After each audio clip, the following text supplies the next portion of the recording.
السلام علیکم، political logic میں خوش آمدید۔ آج کی ویڈیو میں ہم ایک کمپیریزن کریں گے یونائٹڈ اسٹیٹس کے پریزیڈنٹ کے درمیان اور پرائم منسٹر آف یو کے درمیان۔ ہم ان دونوں کے بیچ میں موازنہ کریں گے کہ ان دونوں کے فرائض اور اختیارات کیا ہیں۔ تو آئیے اس پر بات کرتے ہیں۔ امریکہ کے پریزیڈنٹ کے اختیارات اور فرائض امریکہ کے آئین کے آرٹیکل 1 میں درج کیے گئے ہیں۔ اس کے برعکس برطانیہ کے وزیر اعظم کا آفس برطانیہ کی 300 سالہ تاریخ کے دوران ایمرج ہوا، یعنی برطانیہ میں وزیر اعظم کا آفس پہلے نہیں ہوا کرتا تھا۔ پہلے بادشاہ کنگ آف برٹن ہی سوورن پاور ہوتا تھا اور وہی ایگزیکٹو کا ہیڈ بھی ہوا کرتا تھا۔ لیکن جارج the تھرڈ جب برطانیہ کے بادشاہ بنے تو وہ اپنے دیگر کاموں میں کافی مصروف رہتے تھے، تو انہوں نے اپنے لیے ایک اسسٹنٹ تعینات کیا، اور وہی اسسٹنٹ وقت کے ساتھ ساتھ وہی ایک آفس بنتا گیا اور ایک باقاعدہ ایک آفس کی شکل اس نے اختیار کر لی، اور وقت کے ساتھ ساتھ برطانیہ کا وزیر اعظم ایک مضبوط شخصیت، ایک مضبوط آفس کے طور پر سامنے آیا۔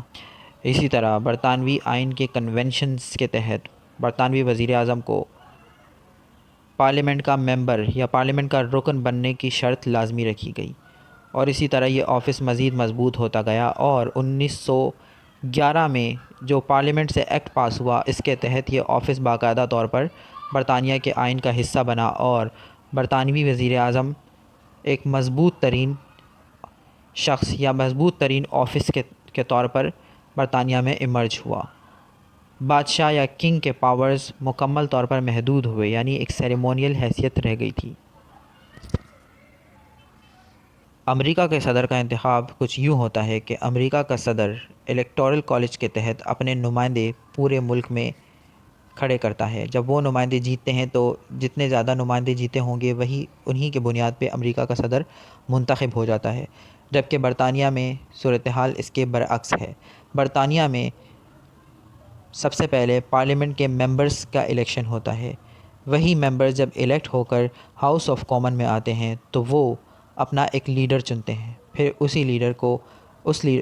لیڈر کو وزیر اعظم بنا دیا جاتا ہے۔ تو اس طرح برطانوی اور امریکی صدر میں الیکشن کا کمپیریزن کچھ اس طرح ہے۔ اور اسی طرح جب جواب دہ ہونے کی بات ہوتی ہے تو برطانیہ کا وزیر اعظم کوئی بھی فیصلہ کرنے سے پہلے پارلیمنٹ سے لازمی رجوع کرتا ہے، کیونکہ اسے پارلیمنٹ نے ہی منتخب کیا ہوتا ہے، جبکہ امریکہ کا صدر پارلیمنٹ کو یا کانگریس کو جواب دہ نہیں ہوتا، کیونکہ اس کا انتخاب عوام نے کیا ہوتا ہے، کانگریس نے نہیں کیا ہوتا۔ ہاں، لیکن امریکہ کے صدر کو اگر کوئی بھی منسٹر وغیرہ یا کوئی بھی اپنے اسمبلی میں منسٹر چننا ہو تو اس کے لیے سینٹ سے اپروول لازمی ہوتی ہے۔ امریکہ کا صدر بیک وقت ہیڈ آف دا اسٹیٹ بھی ہوتا ہے اور ہیڈ آف ایگزیکٹو بھی ہوتا ہے، جبکہ برطانیہ کا وزیر اعظم صرف ہیڈ آف دا گورنمنٹ ہوتا ہے۔ ہیڈ آف دا اسٹیٹ برطانیہ کی ملکہ یا برطانیہ کا بادشاہ کہلاتا ہے، اور وہ سیریمونیل ہوتا ہے، یعنی اس کے پاس اختیارات نہیں ہوتے۔ اختیارات تمام تر برطانیہ کے وزیر اعظم کے پاس ہوتے ہیں۔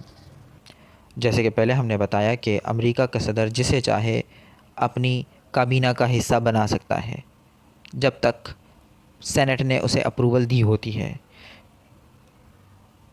لیکن برطانیہ کے وزیر اعظم کو پارلیمنٹ سے باہر کسی اور کو اپنی کیبنٹ میں شامل کرنے کا اختیار نہیں ہے، یعنی برطانیہ کا وزیر اعظم کوئی بھی منسٹر اگر لے گا یا تعینات کرے گا تو اسے لازمی طور پر ہاؤس آف کامن یا ہاؤس آف لارڈ کا ممبر ہونا لازمی ہے۔ ایک اور کمپیریزن ہم یہاں کریں گے کہ برطانیہ کے وزیر اعظم کو اگر اس کے عہدے سے ہٹانا ہوتا ہو تو ہاؤس آف کامن کے ممبران کی اکثریت اگر vote of no confidence house of common میں پیش کرتے ہیں اور وہ اکثریت میں پاس ہو جاتا ہے، تو اس کے بعد برطانیہ کے وزیر اعظم کو اپنے عہدے سے استعفیٰ دینا پڑتا ہے، جبکہ امریکہ میں ایسا نہیں ہوتا۔ امریکہ میں صدر کو ڈائریکٹ عوام منتخب کرتی ہے، اس لیے سینٹ یا پھر ہاؤس آف ریپریزنٹیٹیوز اسے اپنے عہدے سے تب تک نہیں ہٹا سکتے جب تک اس پر کوئی سنگین چارجز نہ ہو، یعنی کرمنل لیول کے چارجز نہ ہوں۔ امریکہ میں اب تک 2 سے زائد صدور امپیچ ہو چکے ہیں، جن میں حال ہی میں ڈونلڈ ٹرمپ کو امپیچ کیا گیا تھا، لیکن وہ سینٹ سے ناکام ہو گیا، وہ ووٹ آف نو کانفیڈنس، یا پھر ان کے خلاف جو ووٹ لایا جا رہا تھا وہ کامیاب نہیں ہوا۔ اس کے علاوہ بل کلنٹن کے خلاف بھی امپیچمنٹ کی قرارداد پیش کی گئی تھی ہاؤس آف ریپرزنٹیٹیو میں، لیکن وہ بھی ناکام ہو گئی۔ کہنا یہ ہے کہ امریکہ میں آج تک کوئی بھی پریزیڈنٹ امپیچ نہیں ہوا، لیکن انہیں امپیچمنٹ کے قراردادوں کا سامنا کرنا پڑا ہے ہاؤس آف ریپرزنٹیٹیو سے۔ اور اسے امپیچ اس طرح کیا جاتا ہے کہ پہلے ہاؤس آف ریپرزنٹیٹیو میں قرارداد آتی ہے، پھر اس کے بعد وہی قرارداد سینٹ سے پاس ہوتی ہے۔ جب دونوں ایوان سے قرارداد پاس ہو جاتی ہے تو سینٹ کے کچھ ممبرز کی ایک جوڈیشری قائم کی جاتی ہے، اور وہی جوڈیشری فیصلہ کرتی ہے کہ آیا اس صدر کو اس کے عہدے سے برطرف کیا جائے یا نہیں۔ تو یہ تھی ہماری آج کی ویڈیو۔ امید ہے کہ آپ کو ویڈیو پسند آئی ہوگی۔ اگر ویڈیو پسند آئی ہے تو لائک کریں اور سبسکرائب کریں۔ شکریہ۔ اللہ حافظ۔